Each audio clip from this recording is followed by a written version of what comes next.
सभी को राधे राधे और आप सभी का बहुत बहुत स्वागत है मेरी YouTube चैनल ज्ञान धारा में।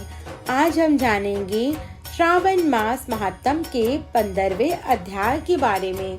तो बोलिए ओम नमः शिवाय। सुपोदन षष्ठी व्रत तथा अर्क विवाह विधि। सनत कुमार बोले, हे देवेश, मैंने नागों का यह आश्चर्यजनक पंचमी व्रत सुन लिया। अब आप बताएं कि षष्ठी तिथि में कौन सा व्रत होता है और उसकी विधि क्या है। ईश्वर बोले, हे विपेंद्र, श्रावण मास के शुक्ल पक्ष में षष्ठी तिथि को महामृत्यु का नाश करने वाले सुपोदन नामक शुभ व्रत को करना चाहिए। शिवालय में अथवा घर में ही प्रयत्न पूर्वक शिव का पूजन करके सुपोदन का नैवेद्य उन्हें विधि पूर्वक अर्पण करना चाहिए। इस व्रत के साधन में आम्र का लवण मिलाकर शाक और अनेक पदार्थों के नैवेद्य अर्पित करें। साथ ही ब्राह्मण को वायन प्रदान करें। जो इस विधि से व्रत करता है उसे अनंत पुण्य मिलता है। इस प्रकरण में लोग एक प्राचीन कहानी सुनाते हैं जो इस प्रकार से है। प्राचीन समय में रोहित नाम का एक राजा था। काफी समय बीतने के बाद भी उसे पुत्र रत्न की प्राप्ति नहीं हुई। तब पुत्र की अभिलाषा में उस राजा ने कठोर तप किया। ब्रह्मा जी ने राजा से कहा, तुम्हारे प्रारब्ध में पुत्र नहीं है। तब भी पुत्र की लालसा में वह राजा अपनी तपस्या से जरा भी विचलित नहीं हुआ। उसके बाद राजा तपस्या करते करते संकटग्रस्त हो गए। तब ब्रह्मा जी पुनः प्रकट हुए और कहने लगे, मैंने आपको पुत्र का वर तो दे दिया है, लेकिन आपका यह पुत्र अल्प आयु होगा। तब राजा तथा उसकी पत्नी ने विचार किया कि इससे रानी का बांझपन तो दूर हो जाएगा, संतानहीनता की निंदा तो नहीं होगी। कुछ समय बीत जाने के बाद ब्रह्मा जी के वरदान से उन्हें पुत्र प्राप्ति हुई। राजा ने विधि पूर्वक उसके जात कर्म आदि सभी संस्कार किए। दक्षिणा नाम वाली उस रानी व राजा ने पुत्र का नाम शिवदत्त रखा। उचित समय आने पर भयभीत चित्त वाले राजा ने पुत्र का यज्ञोपवीत संस्कार किया, किंतु राजा ने उसकी मृत्यु के भय से उसका विवाह नहीं किया। तदंतर 16वें साल में उनका पुत्र शिवदत्त मृत्यु को प्राप्त हो गया।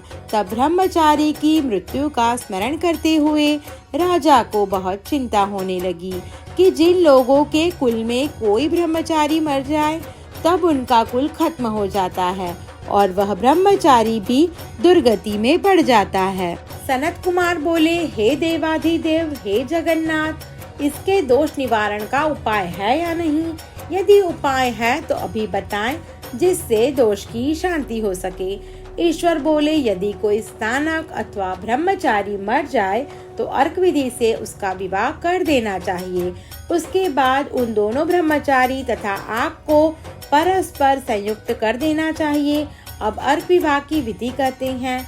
मृतक का गोत्र नाम आदि लेकर देश काल का उच्चारण करता कहे कि मैं मृत ब्रह्मचारी के दोष निवारण हेतु वैसर्गिक व्रत करता हूँ। सर्वप्रथम सुवर्ण से अभ्युदयिक करके अग्नि स्थापन कर आधार होम करके चारों आहुतियों से ओम भुव, ओम भुव, ओम स्वः, ओम मः से हवन करना चाहिए। इसके बाद व्रत अनुष्ठान के उत्तम फल के निमित्त व्रतपति अग्नि के संपादनार्थ विश्व देवों के लिए द्रुत की आहुति डालने। उसके बाद षष्ठीकृत होम करके अवष्टि होम संपन्न करें। पुनः देश काल का उच्चारण करके इस प्रकार बोलें, मैं अर्क विवाह करूंगा। उसके बाद सुवर्ण से अभ्युदयी कृत्य करके आर्क शाखा तथा मृतक की देह को तेल तथा हल्दी से लिप्त करके पीले सूत से वेष्टित करें और पीले रंग के 2 वस्त्रों से उन्हें ढक दें। उसके बाद अग्नि स्थापन करें और विवाह विधि में प्रयुक्त योजक नामक अग्नि में आधार होम करें व अग्नि के लिए आज्य होम करें। चारों आहुतियों से ओम भुवः, ओम भुवः, ओम स्वः, ओम मह बृहस्पति तथा कामदेव के लिए आहुति प्रदान करें। पुनः द्रुत से षष्ठीकृत होम करके संपूर्ण हवन कर्म समाप्त करें। उसके बाद आग की डाली तथा मृतक के शव को विधि पूर्वक जला दें। मृतक अथवा मिर्यामाण के निमित्त 6 वर्ष तक इस व्रत का अनुष्ठान करना चाहिए। इस अवसर पर 30 ब्रह्मचारियों को नवीन को पिन वस्त्र प्रदान करें और हस्त प्रमाण अथवा कान तक लंबाई वाले दंड तथा कृष्ण मृग चर्म भी प्रदान करने चाहिए। उन्हें चरण, पादुका, छत्र, माला, गोपी चंदन, प्रवाल मणि की माला तथा अनेक आभूषण समर्पित करने चाहिए। इस विधान से व्रत करने पर कोई भी विघ्न नहीं होता। ईश्वर बोले। ब्राह्मणों से यह सुनकर राजा ने विचार किया कि यह अर्क विवाह तो मुझे गौण प्रतीत होता है, मुख्य नहीं, क्योंकि कोई भी व्यक्ति मरे हुए को अपनी कन्या नहीं देगा। मैं राजा हूँ, अतः मैं उस व्यक्ति को अनेक रत्न तथा धन दूंगा जो कोई भी इसकी वधू के रूप में अपनी कन्या प्रदान करेगा। उस नगर में एक ब्राह्मण था। उस समय वह किसी दूसरे नगर में गया हुआ था।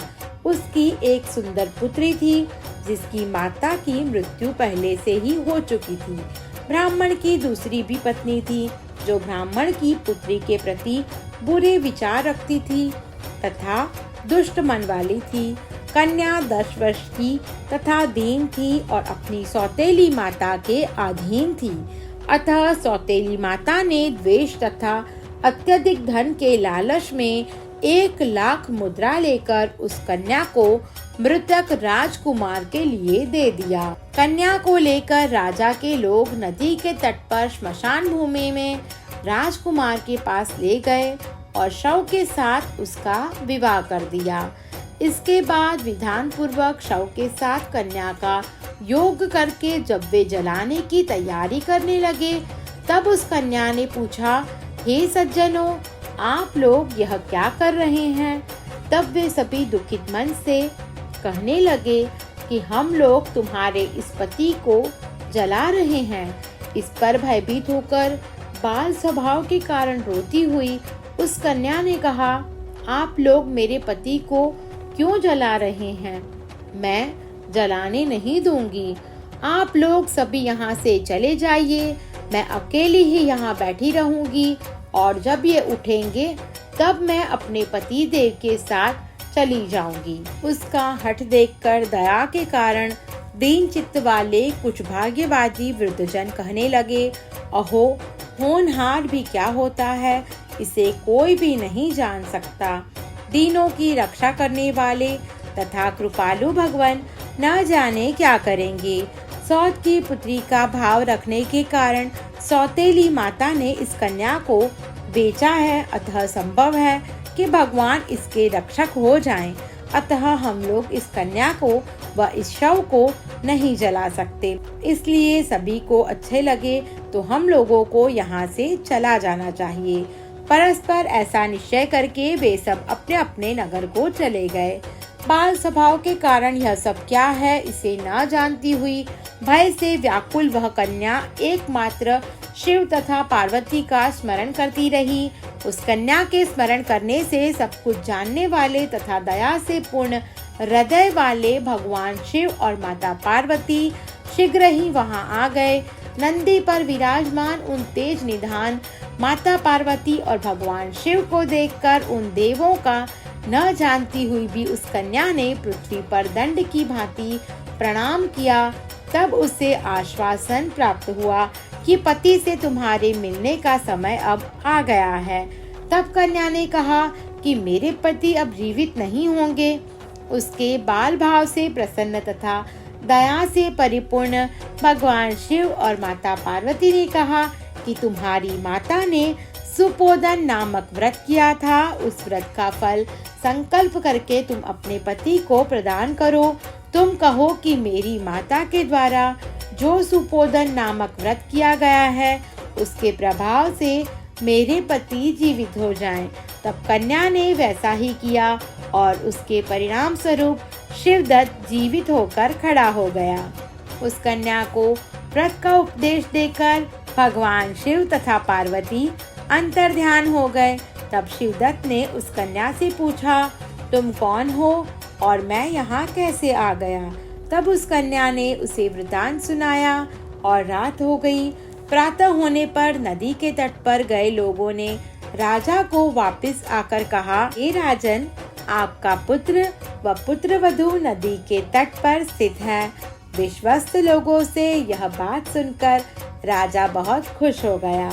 वह हर्ष भेरी बजवाते हुए नदी के तट पर गया। सभी लोग प्रसन्न होकर राजा की प्रशंसा करने लगे। वह बोले, हे राजन, मृत्यु के घर गया हुआ आपका पुत्र पुनः लौट आया है। इस पर राजा पुत्रवधू की प्रशंसा करने लगे और बोले कि लोग मेरी प्रशंसा क्यों कर रहे हैं? प्रशंसा के योग्य तो यह वधू है। मैं तो भाग्यहीन तथा अधम हूँ। धन्य और सौभाग्यशालिनी तो यह मेरी पुत्रवधू है, क्योंकि इसके पुण्य प्रभाव से मेरा पुत्र जीवित हुआ है। इस प्रकार अपनी पुत्रवधू की प्रशंसा करके राजा ने दान तथा सम्मान के साथ श्रेष्ठ ब्राह्मणों का पूजन किया और ग्राम से बाहर ले जाए गए मृत व्यक्ति के पुनः ग्राम में प्रवेश कराने से संबंधित शांति की विधि को ब्राह्मणों के निर्देश पर विधि पूर्वक पूर्ण किया। हे वत्स, इस प्रकार मैंने आपसे यह सुपोदन नामक व्रत कहा। इसे 5 वर्ष तक करने के अनंतर उद्यापन करना चाहिए। पार्वती तथा भगवान शिव की प्रतिमा का प्रतिदिन पूजन करना चाहिए और प्रातःकाल आम के पल्लवों के साथ चरु का होम करना चाहिए। साथ ही नैवेद्य तथा वायन अर्पित करना चाहिए।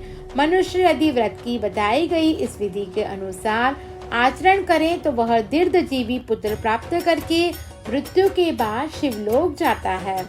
इस प्रकार श्री स्कंद पुराण के अंतर्गत ईश्वर सनत कुमार संवाद में श्रावण मास महात्म में सुपोदन षष्ठी व्रत कथन नामक 15वां अध्याय पूर्ण हुआ। तो बोलिए ओम नमः शिवाय। आप सभी को मेरी ये वीडियो पसंद आई हो तो मेरा YouTube चैनल ज्ञान धारा को लाइक, शेयर और सब्सक्राइब करना ना भूलें। धन्यवाद।